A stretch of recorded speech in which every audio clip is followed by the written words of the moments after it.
Hello sa lahat. Ang title ng video ito ay Mga Bunga ng Pagsisi.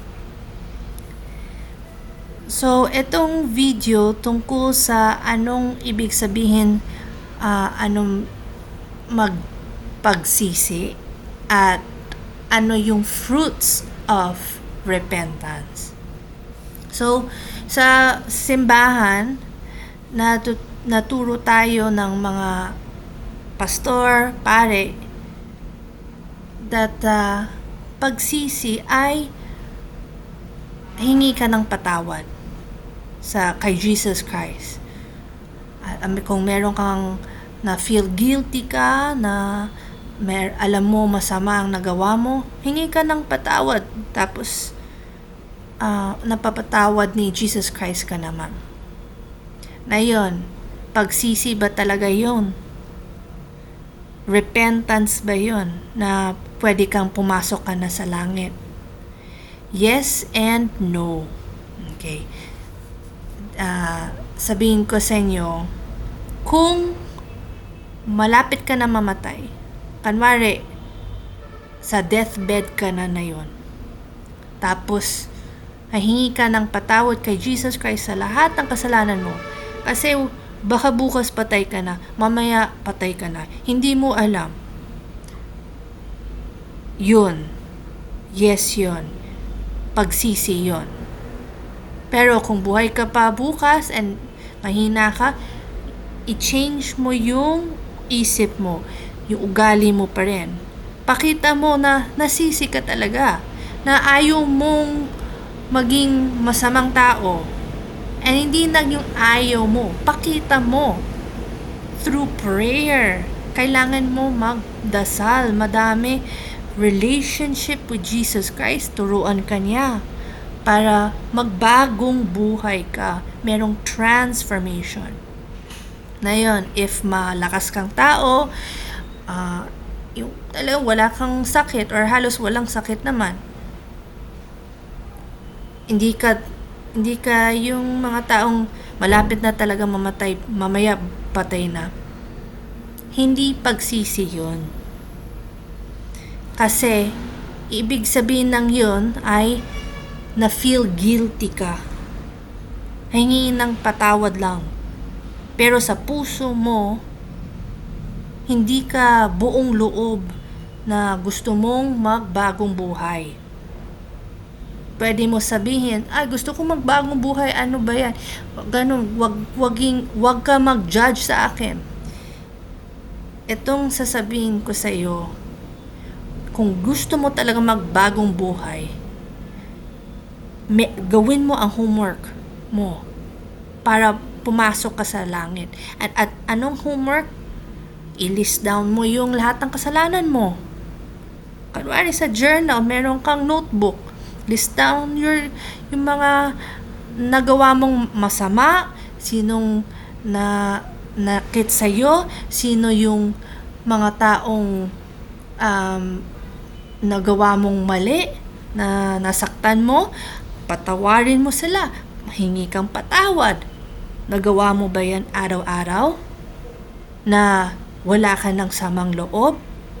Kasi pwede natin sabihin, gano'n na, hingi akong patawad, Lord, forgive me. Pero wala kang bagong ugali. Meron ka pa rin samang loob, meron ka pa rin galit, nagmumura ka pa rin. Meron akong example. Meron akong uncle, namatay na siya 5 years ago. Pero ang ganda yung buhay niya, yung ending ng buhay niya. Una, playboy siya. Ang dami niyang girlfriends. And yung mga girlfriends niya, some of them, nabuntis niya. So, meron siya mga anak. At, when tumanda na siya, as mga lapit ng senior, nagpe-pray siya, kasi Katoliko to nagpe-pray siya, na reflect siya ng buhay niya, na tama ba yung nagawa ko, or papasok ba ako sa langit? Yun, yung isip niya kasi matanda na eh. Baka anytime mamatay siya. So, gusto niyang magbagong buhay pero hindi niya alam paano.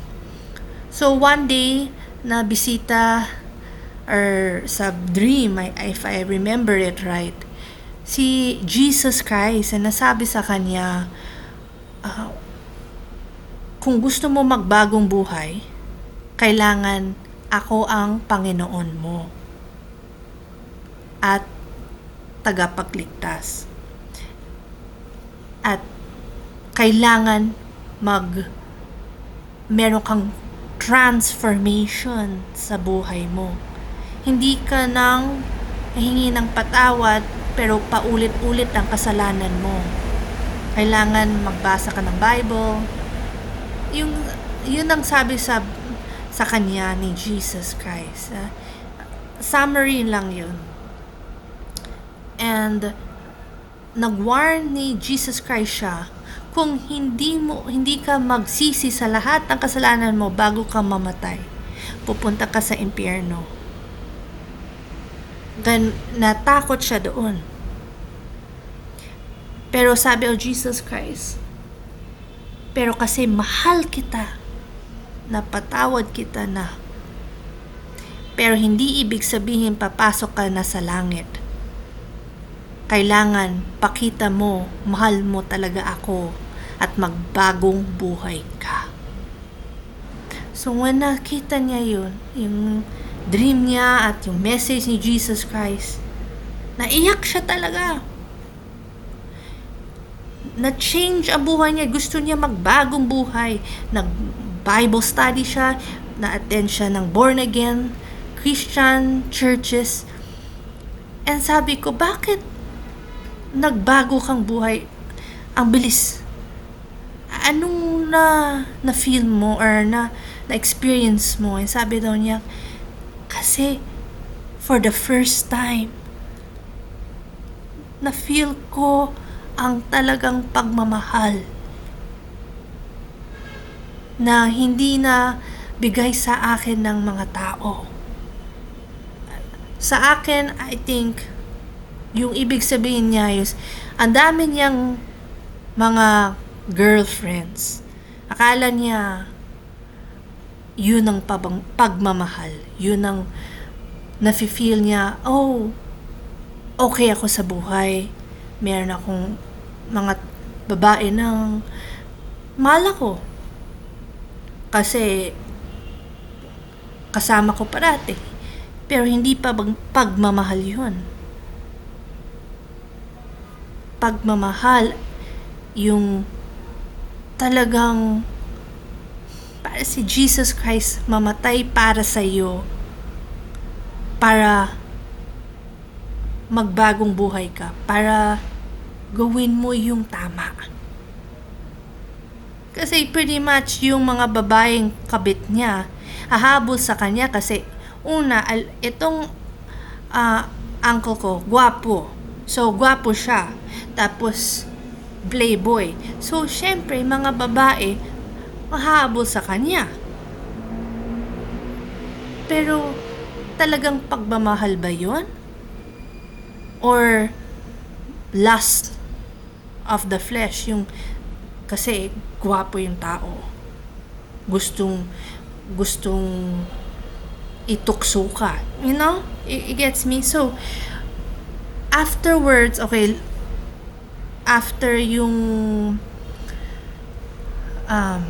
nag-study siya ng Bible, attend siya ng mga church, Christian church, naging born again siya. After a few years, naging pastor siya ng maliit ng simbahan. Tapos namatay ang asawa niya. Lungkot na lungkot siya. Pero nagsaserve pa rin siya kay Jesus Christ. At one day, nakasakit siya at punta siya sa hospital, na ICU siya, and hindi na siya umalis ng hospital buhay. Namatay na siya. Pero alam ko, pumasok siya sa langit. Kasi nakita ko yung transformation eh. Nagbagong buhay siya. Na-endure niya lahat ng pagsubok para pumasok sa langit. Even yung to the point na nawala siyang asawa.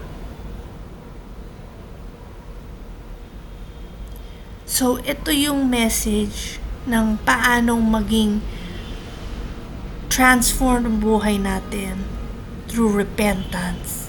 Kailangan natin si Jesus Christ. Turuan tayo. Disiplinado tayo. Pero kailangan natin hingi tayo sa kanyang tulong. Hindi yung expect mo ng ganon. Tuturuan niya tayo. Hindi. Magkumbaba tayo at hingi tayong tulong sa kanya. Yun ang gusto niya. At tutulungan niya tayo kasi mahal ka niya eh. Gusto niya pumasok tayo lahat sa langit. Pero kailangan lang natin gawin ang homework natin. At yung homework natin ay pagsisi lahat ng kasalanan natin. At gawin ang kalooban ng Diyos araw-araw sa buhay natin. Hanggang sa huling hinga natin sa buhay. Sa itong mundo. Ganun lang. Yun ang gospel. Repent and do God's will. Till your last breath on earth. Sana, through this message, pipili nyo si Jesus Christ. At gawin nyo ang kalooban niya.